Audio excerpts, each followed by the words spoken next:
Dans la vision 2020, le Rwanda prévoit quitter le seuil des pays les plus pauvres pour atteindre le taux de développement de 11,5% et réduire à 20% le taux de pauvreté de la population qui était de 60% en 2000. Au moment où l'on attend beaucoup de ce secteur pour atteindre ces objectifs, en s'appuyant également sur l'agriculture et l'élevage, certains gens ne sont pas satisfaits des services qu'ils reçoivent et différents rapports le témoignent également. Certains gens donnent des rendez-vous et ne les respectent pas alors qu'il s'agit d'une urgence. Quand on avance à d'autres échelons, souvent on est malmené et renvoyé à l'administration de base. Il y a des personnes qui se présentent dans des différents services avec des papiers en provenance des autorités du secteur, mais qui sont refoulés.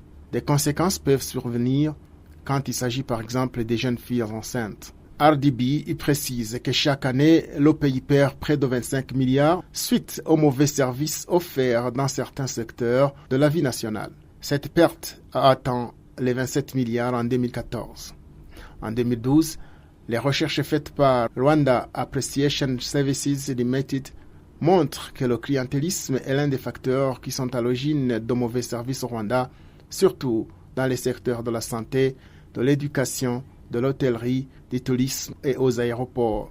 Au mois de mai 2014, l'étude faite dans l'administration de base dans 5 districts, un district par province et en mairie de Kigali, le centre d'administration RGB a constaté que le manque de professionnalisme est l'une des causes qui font que la population ne reçoive pas de bons services dans les cellules, les secteurs et districts. Pendant la journée internationale de la décentralisation au mois d'août 2015, le ministère de l'administration locale a reconnu que les services sont généralement mal donnés à l'administration de base. Le secrétaire permanent à son ministère, Vincent Mounié-Chaka, a indiqué à la presse que le secteur des services est le moins coté avec 70%, alors que les autres sont à plus de 80%. Le mois passé, l'association chargée de lutte contre la corruption et l'injustice, Transparency International Rwanda, dans ses recherches, indique que la corruption, le dénigrement et la méfiance influencent négativement l'offre de services.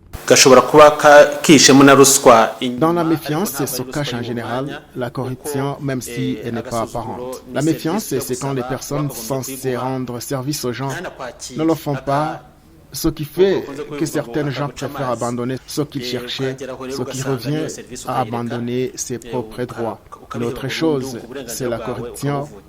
Mais celui qui est à la recherche d'un service quelconque doit savoir qu'il y a des lignes gratuites pour dénoncer cela, mais il existe également des boîtes à suggestions qui ne sont malheureusement pas utilisées car certains chefs de service ne lisent pas les doléances de la population pour pouvoir corriger ce qui a été souligné par la population. De 1995 à 2014,